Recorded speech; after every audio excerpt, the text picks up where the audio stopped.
बड़ों में तो कहा जाता है कि कई तरह की बीमारियों की वजह से, गलत आदतों की वजह से उन्हें हार्ट का प्रॉब्लम होता है, पर बच्चों में इस तरह के प्रॉब्लम्स आजकल आम क्यों होने लगे हैं? ये देखा गया कि जहाँ पर मैरिजेस रिलेटेड होती हैं, कंसैंगुइनस मैरिजेस इसको कहते हैं, उसमें भी ये डिफेक्ट्स ज़्यादा कॉमनली पाए जाते हैं। 14 से 18 महीने में जो डेवलपमेंट होता है बच्चों का, उस दरमियान ऐसा होने का चांसेस बहुत ज़्यादा रहता है। आजकल इतनी अच्छी मशीन्स आ गई हैं इकोकार्डियोग्राफी की कि हम बहुत अच्छी इमेजेस होती हैं और 98% मतलब प्रिडिक्टिव जो है इसकी एक्यूरेसी है कि हम बता पाते हैं कि ये प्रॉब्लम बच्चे को है। जब आप ये जान जाते हैं कि पेट के अंदर ही, वोम्ब में ही प्रॉब्लम है, बच्चे का हार्ट ठीक से डेवलप नहीं किया, तो क्या ये पॉसिबिलिटी है कि पेट के अंदर ही उसका इलाज किया जा सके? इससे पहले जो इंटरवेंशंस होती थी वो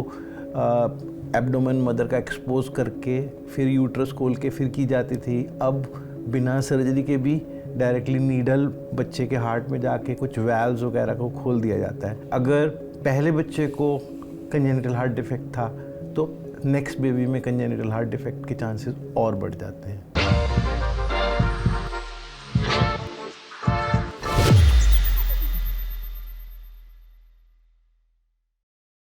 नमस्कार, मैं हूं पंकज कुमार। इस खास पेशकश में मैं आपको ऐसे शख्सियत से मिलाने जा रहा हूं जो कि पेडियाट्रिक कार्डियोलॉजिस्ट हैं। अब आप इसे हिंदी में कहें तो बच्चों को जो हृदय रोग होता है उसका ये इलाज करते हैं। इनका परिचय इसलिए भी विशेष है क्योंकि ये हिंदुस्तान के पहले बैच से निकले हैं जिसमें पेडियाट्रिक कार्डियोलॉजी एक स्पेशलाइज्ड सब्जेक्ट था, मतलब उन्हें ट्रेंड किया गया था। एम आई राइट डॉक्टर वीरेश महाजन? तो डॉक्टर वीरेश महाजन हमारे साथ हैं, इनका बहुत स्वागत है।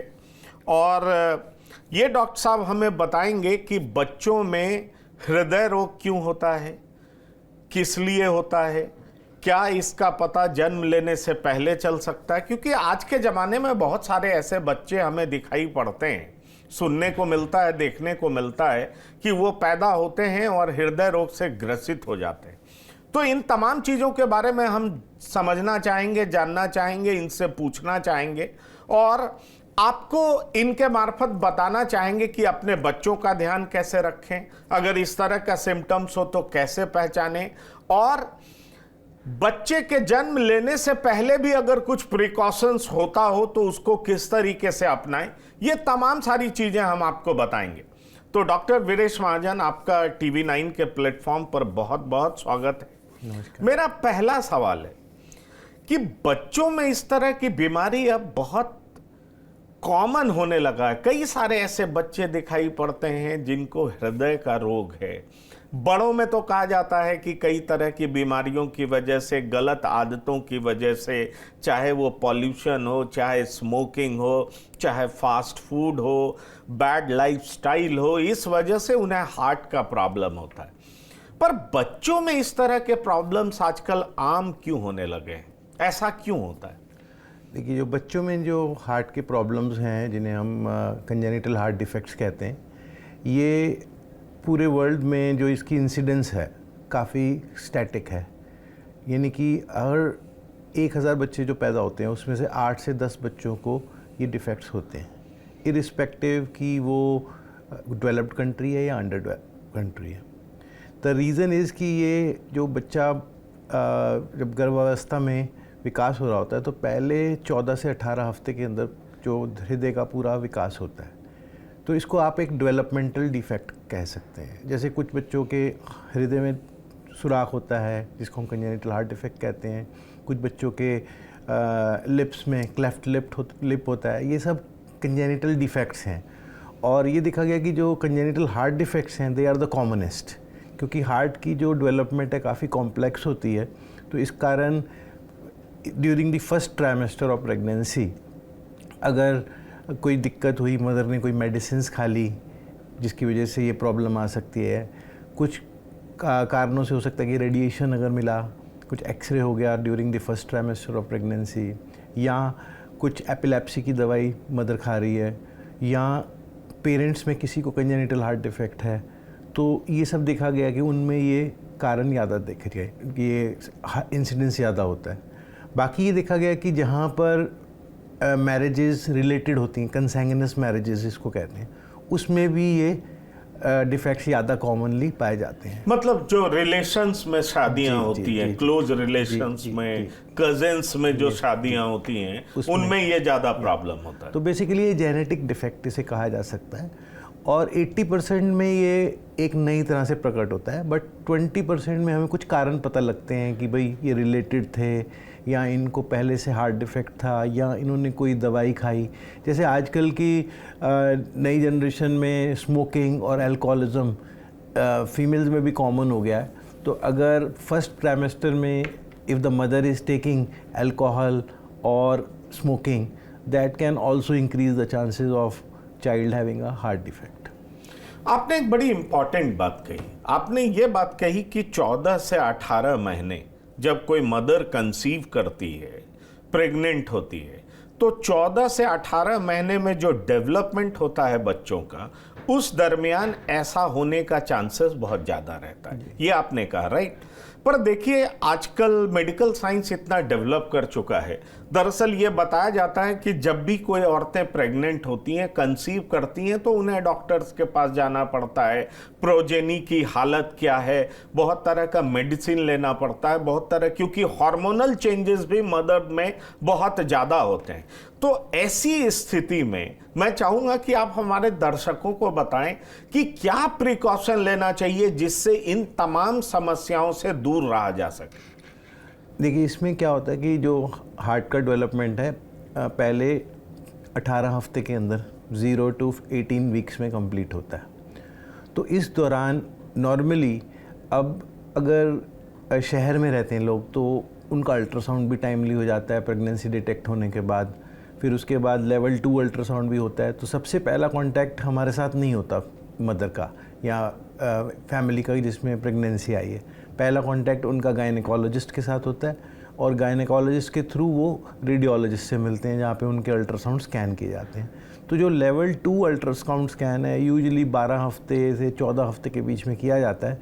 उसमें जो रेडियोलॉजिस्ट हैं, अगर कोई चीज़ उनको सस्पेक्टेड लगती है, क्योंकि वो तो पूरी बॉडी का स्कैन करते हैं बेबी का, तो उनको अगर कुछ शक लगता है तो वो फिर आगे इसकी फर्दर इवैल्यूएशन के लिए हमारे पास भेजते हैं, और फिर हम उसका डिटेल्ड सिर्फ हार्ट, क्योंकि हमारी जो ट्रेनिंग है वो केवल हार्ट के से रिलेटेड है, तो हम उसमें फिर बच्चे के हार्ट का इको देखते हैं। और हम आजकल इतनी अच्छी मशीन्स आ गई हैं इकोकार्डियोग्राफी की कि हम बहुत अच्छी इमेजेस होती हैं, और 98% मतलब प्रिडिक्टिव जो है इसकी एक्यूरेसी है कि हम बता पाते हैं कि ये प्रॉब्लम बच्चे को है। नहीं तो आप बता तो पाते हैं, क्योंकि एक्यूरेसी मशीन की बहुत ज़्यादा है, कार्डियोग्राफी बहुत शानदार तरीके से होता है, बेहतर इमेज आता है। लेकिन मेरा एक सवाल है, जब आप ये जान जाते हैं कि पेट के अंदर ही, वोम्ब में ही प्रॉब्लम है, बच्चे का हार्ट ठीक से डेवलप नहीं किया, परफोरेटेड हार्ट जिसको हम कह सकते हैं कि उसमें कुछ होल है या कोई समस्या है, तो क्या ये पॉसिबिलिटी है कि पेट के अंदर ही उसका इलाज किया जा सके? जो फीटल कार्डिक इंटरवेंशन जिसे कहा जाता है, तो फीटल कार्डिक इंटरवेंशंस की काफ़ी रिसर्च और डेवलपमेंट्स हुई हैं, और ये चिल्ड्रन हॉस्पिटल बॉस्टन जो यूएस है वो पायनियर हैं इसके, और मैंने कुछ समय वहाँ बिताया था इसके बारे में और जानने के लिए, और इसको यहाँ इंडिया में भी इसका शुरुआत करने का। तो ये जो इसमें काफ़ी विकास हुए हैं। जैसे पहले जो इंटरवेंशंस होती थी वो एब्डोमेन मदर का एक्सपोज करके फिर यूट्रस खोल के फिर की जाती थी। अब बिना सर्जरी के भी डायरेक्टली नीडल बच्चे के हार्ट में जाके कुछ वैल्व्स वगैरह को खोल दिया जाता है। बट अभी भी ये देखा गया है कि जो बहुत कॉम्प्लेक्स प्रॉब्लम्स हैं जिससे हमें लगता है कि बच्चा प्रेगनेंसी नहीं निकाल पाएगा अगर कोई इंटरवेंशन नहीं हो, उन्हीं केसेस में ये किया जाता है। क्योंकि क्या होता है, जब बच्चा माँ के पेट में होता है वो माँ के सपोर्ट के साथ होता है, और 2 सुराख नॉर्मल होते हैं बच्चे के हार्ट में, जिसको हम PFO और PDA बोलते हैं। इससे बच्चे के अंदर काफ़ी जो कॉम्प्लेक्स हार्ट डिजीज़ भी हैं वो प्रेगनेंसी के दौरान बच्चे को परेशान नहीं करती, क्योंकि वो बच्चा माँ के थ्रू सपोर्ट, उसको एक तरह से कह सकते हैं cardiopulmonary bypass, natural cardiopulmonary bypass machine पे होता है बच्चा, जो ऑपरेशन करने के लिए भी हम करते हैं। तो ये कुदरत की तरफ से ये है कि वो बच्चा प्रोटेक्टेड रहता है। तो आप देखते होंगे काफ़ी कॉमनली कि बच्चा, प्रेगनेंसी बिल्कुल नॉर्मल चली गई, जब बच्चा हुआ तो उसको नीलापन था या उसके सांस में दिक्कत थी और वो फिर हमारे पास रेफ़र होता है। तो उसका कारण यही है कि ड्यूरिंग प्रेगनेंसी बच्चा क्योंकि मदर से कनेक्टेड होता है तो ये सब डिफेक्ट्स बॉडी टॉलरेट कर लेती है और उनकी ग्रोथ भी काफ़ी केसेस में ठीक हो जाती है। बहुत ज़्यादा कॉम्प्लेक्स केसेस होते हैं जैसे हाइपोप्लास्टिक लेफ्ट हार्ट या कोई वैल्व है, एओर्टिक वैल्व जो मेजर वैल्व होता है कि वो खुला ही नहीं, तो उनसे जो है ड्यूरिंग जैसे अबॉर्शंस हम देखे जाते हैं, कई जो अबॉर्शन होते हैं उनका कारण देखा जाए तो कई में ये कारण हो सकता है कि कंजेनिटल हार्ट डिफेक्ट था जो बहुत ही कॉम्प्लेक्स था, जिसने बच्चे को आगे जीवित नहीं रख पाए। मैं एक चीज़ ये समझना चाहूँगा कि बार बार आप कॉन्जेनिटल प्रॉब्लम ये कह रहे हैं, कॉन्जेनिटल प्रॉब्लम का कॉज केवल ये हो सकता है कि वो मदर की हैबिट ड्रिंकिंग की थी या स्मोकिंग की थी, या ये भी हो सकता है कि जेनेटिक भी हो सकता है, जैसे मदर के पेरेंट्स का कोई प्रॉब्लम हो या फादर के पेरेंट्स में कोई इस तरह का प्रॉब्लम हो। जैसे मान लीजिए कि फादर को हार्ट का प्रॉब्लम हो या फादर जो बच्चा है उसके ग्रैंडफादर को हार्ट का प्रॉब्लम हो, तो क्या ऐसे बच्चे में जो बच्चा जन्म लेगा उसमें क्या इस तरह की दिक्कतें हो सकती हैं? क्या ये जेनेटिकली पास ऑन होता है क्या? देखिए ऐसा है, इसके ऊपर काफ़ी रिसर्च हो चुका है।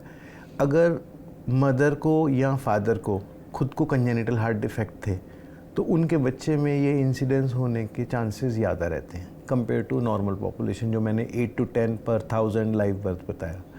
अगर पहले बच्चे को कंजेनिटल हार्ट डिफेक्ट था तो नेक्स्ट बेबी में कंजेनिटल हार्ट डिफेक्ट के चांसेस और बढ़ जाते हैं। बाकी जो जेनेटिक की काफ़ी एविडेंस ये है कि जैसे डाउन सिंड्रोम है, बहुत ही कॉमन मोंगोलिज्म जिसे कहा जाता है, उसके 40% बच्चों को जिनको डाउन सिंड्रोम है 40% को हार्ट डिफेक्ट होता है।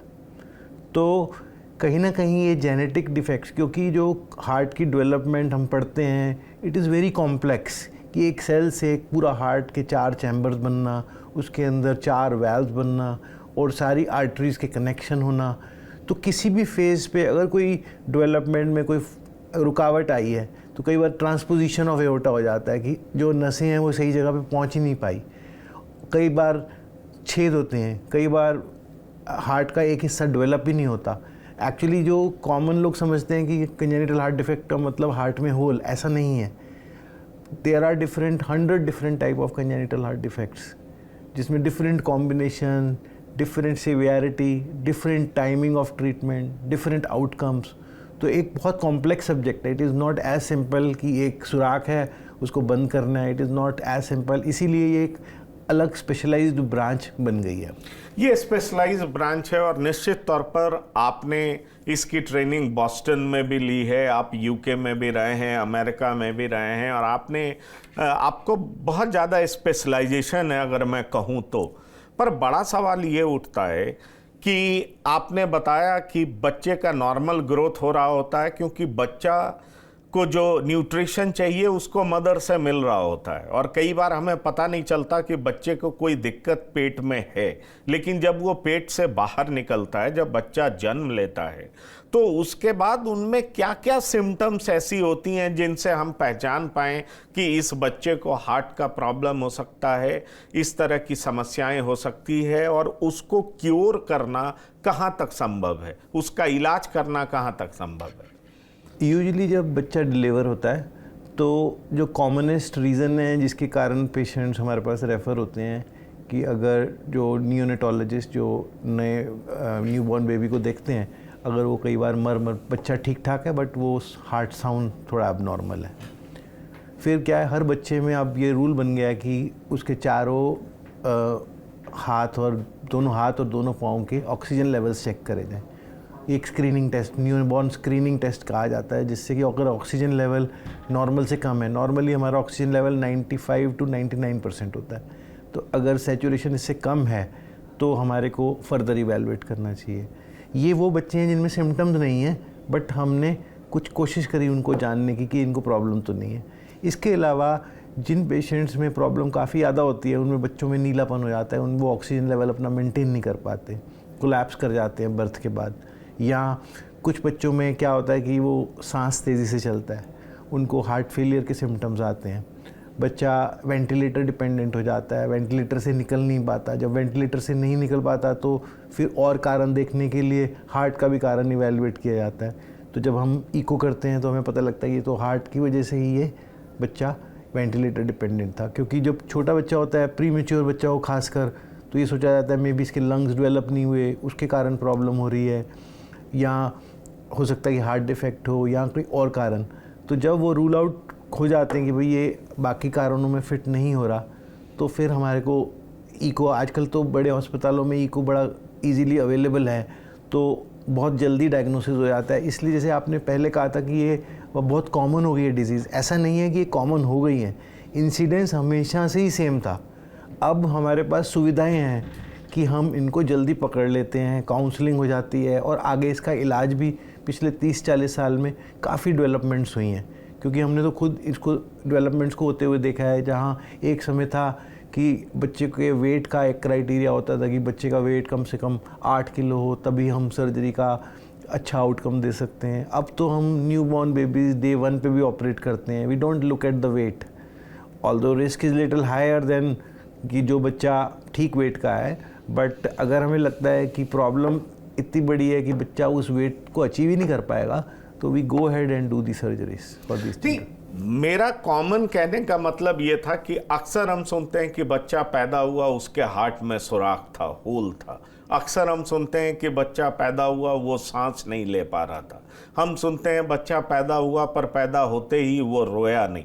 ये तमाम तरह की बातें हम सुनते हैं, और उसके बाद नॉर्मल बोलचाल में ये कहा जाता है कि ऐसा इसलिए हुआ क्योंकि उसका प्रॉपर हार्ट डेवलप नहीं कर पाया या हार्ट में होल था, तमाम तरह की समस्याएं थी। फिर पेरेंट्स ये कहते हैं कि हम रेगुलर डॉक्टर के पास चेकअप करने के लिए गए, हम गायनोकोलॉजिस्ट के पास गए, हम पीडियाट्रिशियन के पास भी जाते रहे, जो भी बच्चों को ट्रीट करने वाले या प्रेग्नेंट वुमेन को ट्रीट करने वाले डॉक्टर्स होते हैं, स्पेशलाइज्ड डॉक्टर्स, उनके पास हम जाते रहे। लेकिन फिर भी ये समस्या क्यों आया, ये समझ से परे, क्योंकि हर महीने इलाज होता है, अल्ट्रासाउंड होता है, हर तरह की सुविधा है आज के टाइम में, फिर भी इस तरह की दिक्कतें क्यों आती हैं, ये पेरेंट्स कहते हैं ये हमारे समझ में बात आई नहीं।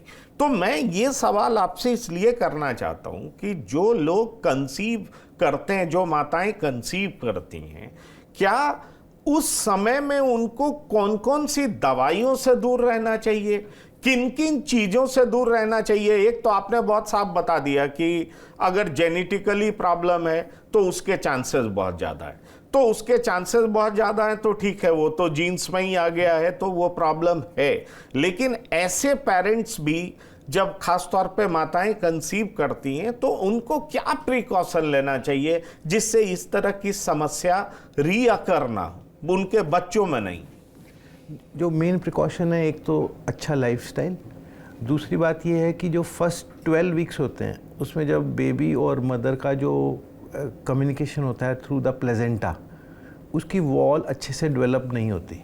तो जो भी मदर दवाइयाँ खा रही हैं वो इजीली बच्चे को ट्रांसफ़र हो जाती हैं। तो वो वाला एक first trimester is a very critical period, जहाँ पर कि कोई भी मेडिकेशन है वो डॉक्टर अपने गायनेकोलॉजिस्ट से पूछे बिना ना ली जाए, क्योंकि उस समय पे आप समझ रहे हैं कि जो बच्चे और माँ का कम्युनिकेशन है उसमें जो प्लेजेंटल बैरियर है उसकी वॉल बहुत थिन होती है, वो डेवलप नहीं होती। तो जो ड्रग्स मदर ने लिए वो ईज़िली ट्रांसफ़र हो जाते हैं।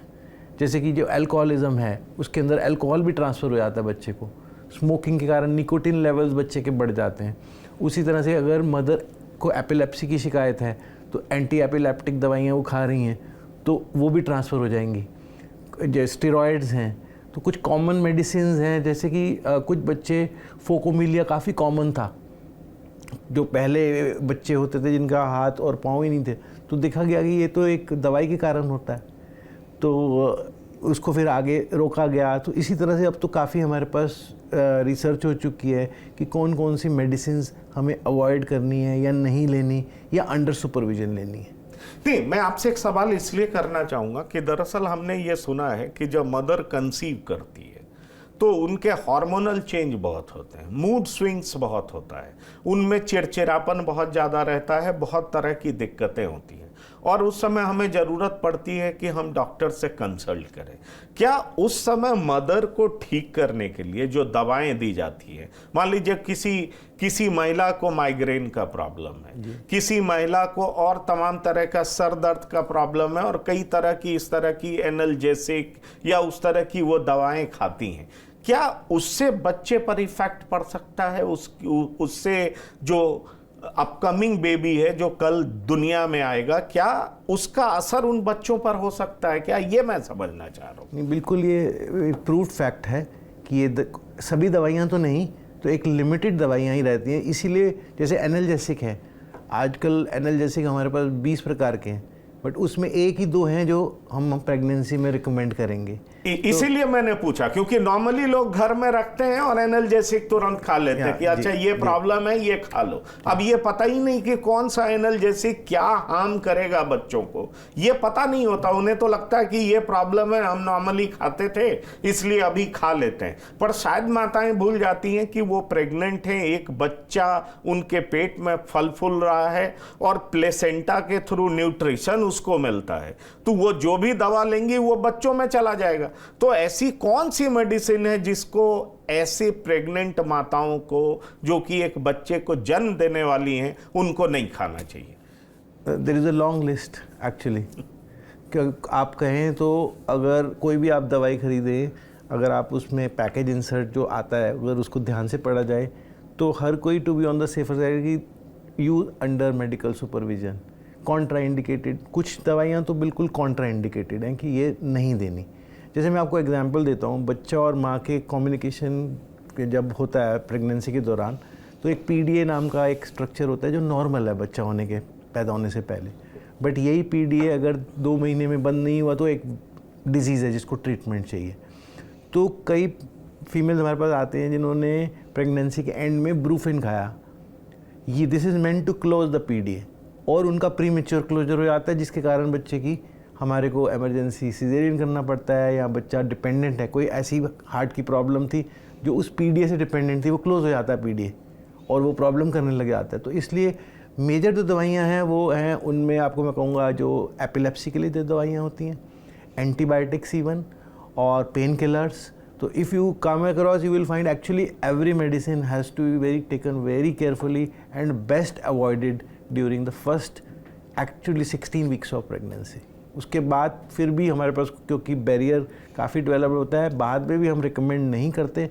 It has to be very sparingly used, but still उसमें चांसेस। तो मैं चाहूँगा मैं अपने दर्शकों को ये बता दूं कि खास तौर पर आप अपने घर में इस बात का ध्यान रखें कि आपके घर में कोई भी महिलाएं कंसीव कर चुकी हैं, प्रेग्नेंट हैं, तो किसी भी तरह की दवा देने से पहले बेहतर होगा कि आप अपने डॉक्टर को कंसल्ट करें। देखिए, डॉक्टर वीरेश महाजन हमारे साथ मौजूद हैं, पेडियाट्रिक सर्जन हैं, स्पेशलाइजेशन है इनका, और ये कहते हैं कि कैजुअली जो हमें दवा खाने की आदत है, जब खास तौर पर कोई महिलाएं कंसीव नहीं करती और तब वो एनाल्जेसिक ले लेती हैं तो उसका असर नहीं पड़ता, लेकिन जब वो प्रेग्नेंट होती हैं उसके बाद किसी भी दवा को खाने से पहले निश्चित तौर पर आप अपने डॉक्टर को कंसल्ट करिए। ऐसा कभी मत करिए कि आपके सिर में दर्द हो, आपके पेट में दर्द हो, आपके पैर में दर्द हो या कहीं भी प्रॉब्लम हो तो आप कोई भी दवा उठा करके बिना डॉक्टर के कंसल्टेशन का बिल्कुल नहीं खाइए। ये मैं अपने दर्शकों को आपके माध्यम से बता सकता हूं डॉक्टर। श्योर। अब मैं आता हूं आपके पास, आपने डाउन सिंड्रोम की बात की। डाउन सिंड्रोम में जो नॉर्मली 2 क्रोमोजोम होता है, XXXY, वो XO होता है, अगर नॉर्मली बोलचाल में कहें, उसको कैसे आप समझाएंगे? जो XO है that is a different syndrome. Okay. जो डाउन सिंड्रोम है इसमें इसको ट्राइसोमी होती है, इसमें एक क्रोमोसोम एक्स्ट्रा होता है। एक्स्ट्रा होता है, सॉरी, एक क्रोमोसोम एक्स्ट्रा होता है। तो ये क्यों हो जाता है? ये किस स्थिति में होता है? क्योंकि जिसको डाउन सिंड्रोम होता है वो बच्चा भी तो नॉर्मल नहीं होता। कई बार हम देखते हैं कि पेरेंट्स नॉर्मल हैं और बच्चे को डाउन सिंड्रोम हो गया, ऐसा क्यों हो गया? जो डाउन सिंड्रोम है इसके जो मेनली देखा गया है, अगर मदर की एज ज़्यादा थी यूजुअली अगर मदर की फर्स्ट बेबी होने पर एज 35 ईयर से ज़्यादा है तो देखा गया कि डाउन सिंड्रोम की इंसिडेंस ज़्यादा कॉमन होती है।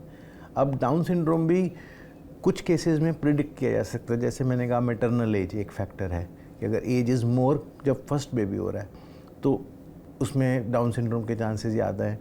फिर अगर किसी की प्रेगनेंसी हुई, 2 बच्चे हैं but third baby is after 35-40 years of age तो भी ये चांसेस ज़्यादा है। कुछ होते हैं जिसमें ये तो बहुत सीवियर फॉर्म के डाउन्स होते हैं जिसमें ऐसा नहीं है कि कोई यंग फीमेल है उसको डाउन सिंड्रोम का बेबी नहीं हो सकता, हम देखते हैं, but incidence is quite low as compare to the in elderly primigravida, जिनको हम कहते हैं कि जो मदर्स फर्स्ट टाइम डिलीवर कर रही हैं। तो मेरा पूछने का मतलब ये था कि क्या ये आपके डिपार्टमेंट, आपके स्पेशलाइजेशन से रिलेटेड प्रॉब्लम है, क्या आप इसको ट्रीट करते हैं?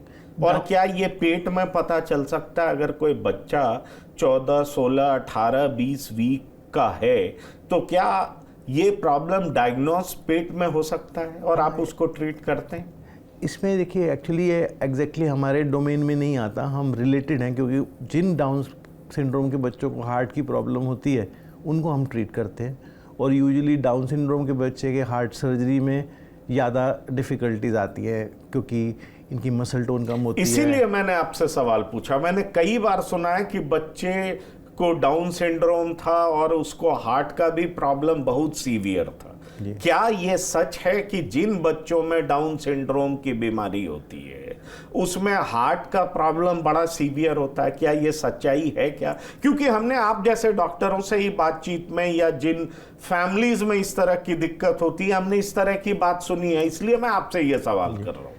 तो मैं आपको बहुत क्लियर इसके ऊपर हमारे पास डेटा है कि जो डाउन सिंड्रोम के बच्चे होते हैं उनमें से 40% बच्चों को हार्ट डिफेक्ट होता है, और उन 40 में से 40% को कंप्लीट एवी कनाल डिफेक्ट होता है, जो कि एक severe kind of heart defect है जिसके अंदर ASD होता है और VSD होता है, 2 होल्स और 2 वैल्व्स की जगह एक ही वैल्व बना होता है।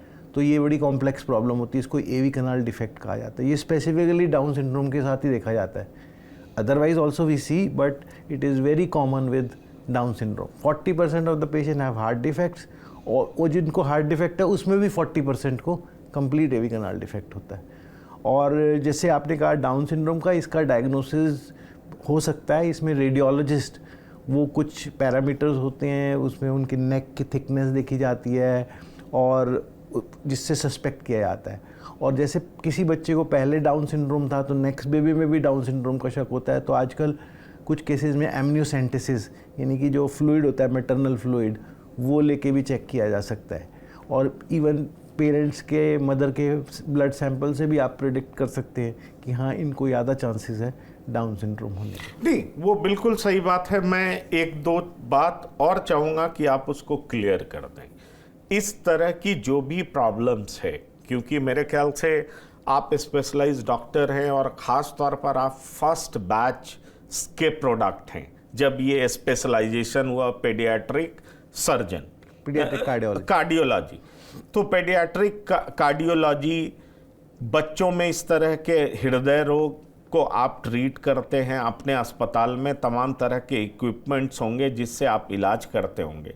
मैं 2 सवाल आपसे करना चाहता हूं, और मैं चाहता हूं कि मैं अपने दर्शकों को आपके माध्यम से बता सकूं कि क्या अगर पेट में ये डिटेक्ट हो गया तो क्या पेट के भीतर ही इलाज संभव है? मेरा सवाल नंबर 1।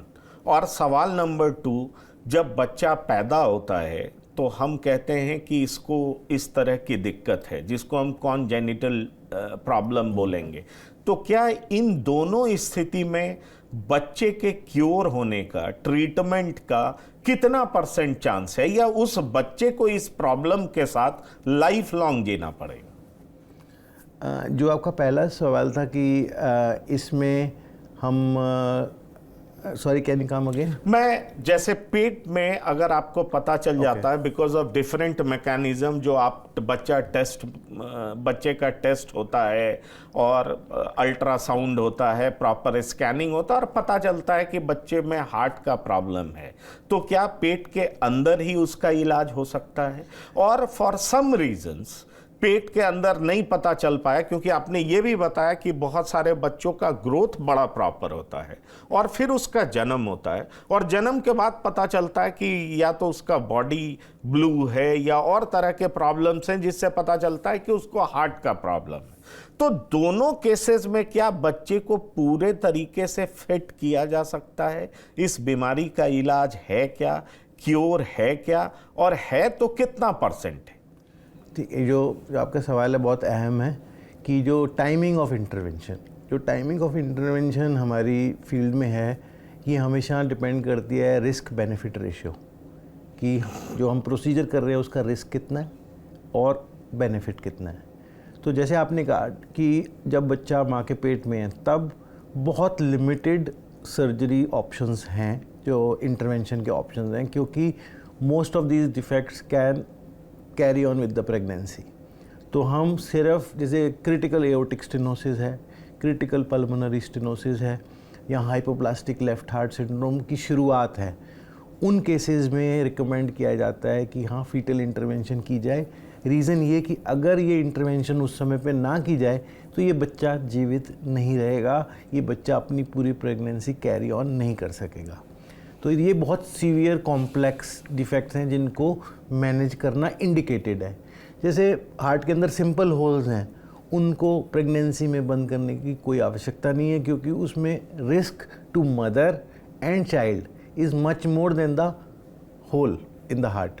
तो उसको हमें पैदा होने देना चाहिए, और उसके बाद टाइमिंग उसी हर रोग के लिए, जैसे मैंने आपको बताया congenital heart defect is not like simple hole, every case is different.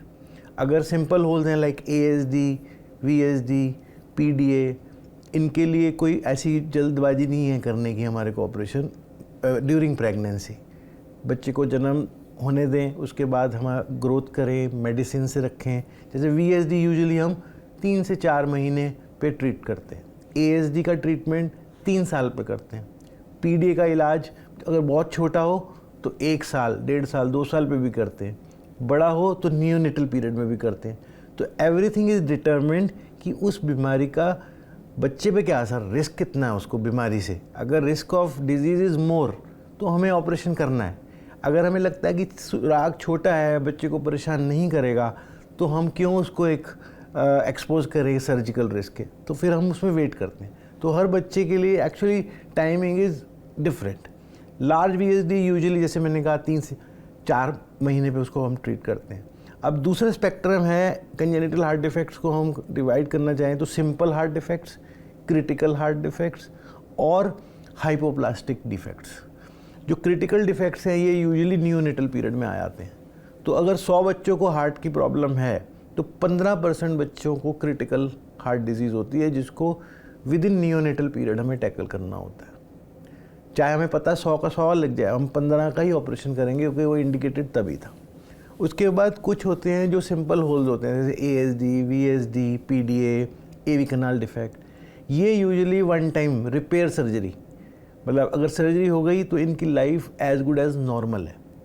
तो इनमें हम और इसका success rate is close to 98%। जो वर्ल्ड के बेस्ट सेंटर्स हैं वो 2% मोर्टेलिटी पे काम करते हैं, 98% सक्सेस रेट है, विच इज़ नाउ हमारे इंडियन सेंटर्स में भी at our centre also we are looking at same success rates.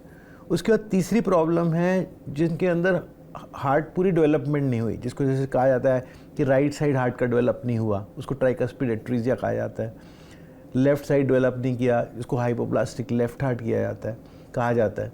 तो इस तरह की प्रॉब्लम जिसमें मल्टीपल इश्यूज़ हैं, होल भी हैं, जो 2 हार्ट के 2 पंपिंग चैम्बर हर एक को चाहिए जीवन के लिए, अगर उनमें से एक डेवलप नहीं है तो उसको हाइपोप्लास्टिक हार्ट कहा जाता है। उन केसेस में हम रिपेयर नहीं कर सकते, उसमें पैलिएटिव यानी कि हम बच्चे को नॉर्मल के नज़दीक पहुंचा सकते हैं, और उन केसेस में मल्टीपल सर्जरी चाहिए होती है। जैसे ASD, VSD, टॉफ है, ये 25% डिफेक्ट्स हमारे VSD होते हैं 100 में से।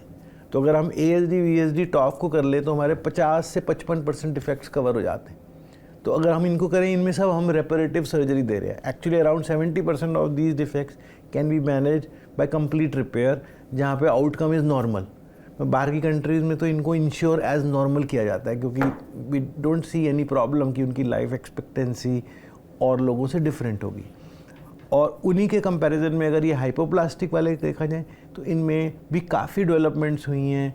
अब हम इस तरह से पहुंच पाए हैं कि around 85 to 90% of the life of a normal person और 85 to 90% of the activity levels हम परमिट करते हैं। अभी आपको मैं रिसेंटली बताऊंगा, हमारा पेशेंट जो हमने 2000 में ऑपरेट किया था, नाउ दैट गर्ल अभी रिसेंटली मैंने देखा उसको, शी इज़ अराउंड 23 नाउ। अब पेरेंट्स के एंड शी इज़ गुड, उसका हाइपोप्लास्टिक था जो सिंड्रोम, और उसकी 3 सर्जरीज हुई। कहाँ किया था आपने इसको? इसका ऑपरेशन पहले ऑल इंडिया इंस्टीट्यूट में हो चुका था, मेरे पास ये मैक्स में आए थे। अच्छा, I was with max earlier, तो वो मैक्स में, अब वो मैंने उनको अभी लास्ट वीक ही देखा। नाउ अब पेरेंट्स के क्वेश्चन थे कि अब इसका शादी, प्रेगनेंसी, अब वो सब, तो बाहर की कंट्रीज़ में भी और इंडिया में भी अब एक ट्रेंड आ गया एडल्ट कंजेनिटल हार्ट डिजीज़ का, कि जो बच्चे हमने ऑपरेट करे अब वो बड़े भी तो होंगे, तो वो जब बड़े हो जाते हैं उसको एडल्ट कंजेनिटल हार्ट डिजीज़ के डॉक्टर्स को देखना चाहिए कि जो पीडियाट्रिक, क्योंकि एडल्ट की प्रॉब्लम भी उनको आएंगी और उनको पीडियाट्रिक की प्रॉब्लम भी हैं।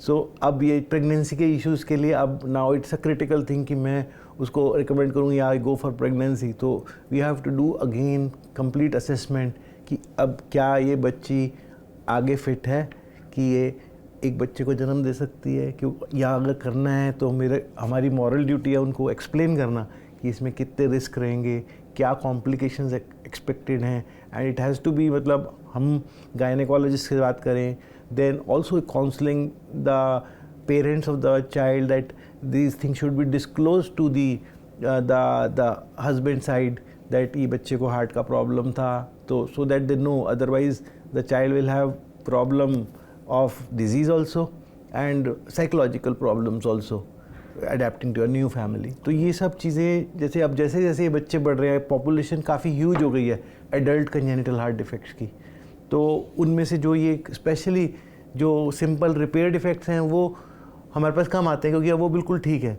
बट ये जो बच्चे जिनको हाइपोप्लास्टिक था और ये दे आर नॉट नॉर्मल, तो उनको हमारी मॉरल ड्यूटी है कि आगे भी काउंसिल करें। अब लास्ट सवाल और छोटा आंसर चाहूँगा। आपने एक बड़ी इंपॉर्टेंट बात कही कि क्लोज रिलेशन में शादी होती है तो ये प्रॉब्लम होने का ज़्यादा चांस होता है।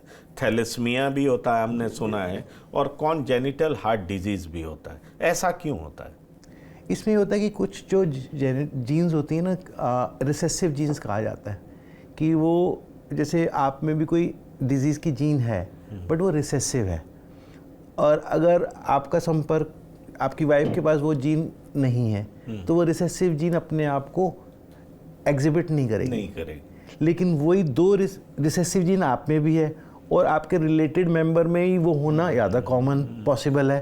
तो जब वो 2 रिसेसिव जीन इकट्ठी हो जाती हैं तो वो मैनिफेस्ट कर जाती है। चलिए, तो ये आपने बड़ी अच्छी बात बताई। तो ये थे डॉक्टर वीरेश महाजन, और इन्होंने बहुत अच्छे तरीके से बताया है पेडियाट्रिक कार्डियोलॉजी के बारे में। इन्होंने किस तरीके से बताया है कि एक बच्चा जो कॉन्जेनिटल डिजीज़ के साथ पैदा होता है वो किस तरह की बीमारियों से परेशान रह सकता है, लेकिन उसका इलाज संभव है। और उन्होंने ये भी बताया कि अब ऐसे बहुत सारे बच्चे जो कि बड़े हो गए हैं उनकी शादियां हो सकती है, वो भी अपने बच्चे को जन्म दे सकती हैं या नहीं दे सकती हैं, उसके कितने पॉसिबिलिटीज़ हैं, उनको क्या टेक केयर करना है, ये तमाम तरह की बातें इन्होंने बहुत अच्छे तरीके से बताई। क्योंकि इनका लंबा अनुभव है, ये यूके में भी रहे हैं, यूएस में भी रहे हैं, ये लगातार ऐसे पेशेंट्स का इलाज कर रहे हैं, बच्चों का इलाज कर रहे हैं, और ये साफ तौर पर कह रहे हैं कि जब भी कोई मदर कंसीव करती है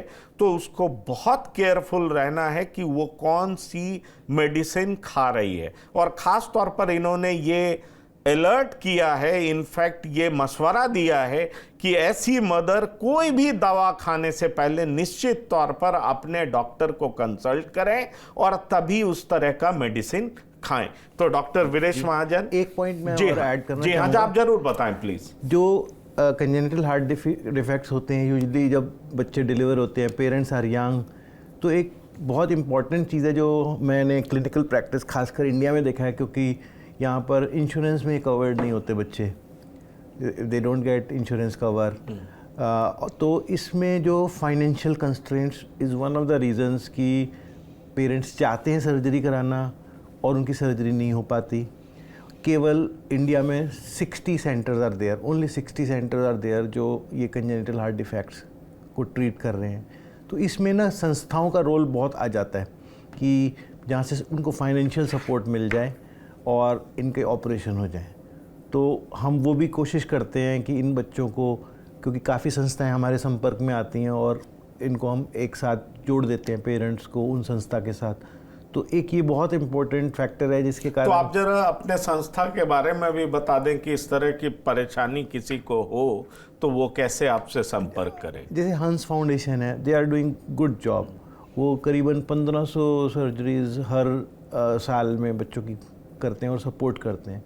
और जो हमारा हॉस्पिटल है सर्वोदय हॉस्पिटल, वहाँ पर भी हम इनको सब्सिडी कॉस्ट देते हैं, बिकॉज वहाँ पे जो पेमेंट है नॉर्मल प्राइवेट कॉस्ट की तरह नहीं आती है। तो हॉस्पिटल अपनी तरफ से अराउंड 25-30% सब्सिडाइज कॉस्ट करता है और कुछ संस्थाएं हेल्प करती हैं और कुछ गवर्नमेंट की एजेंसीज भी हैं जो हेल्प करती हैं।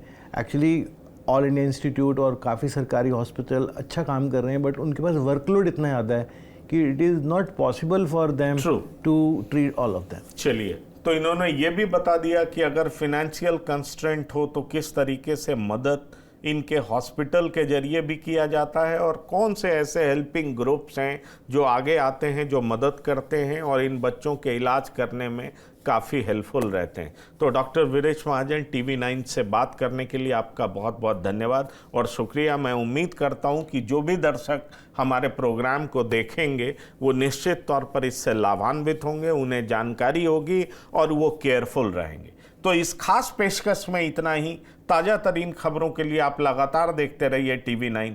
धन्यवाद, नमस्कार।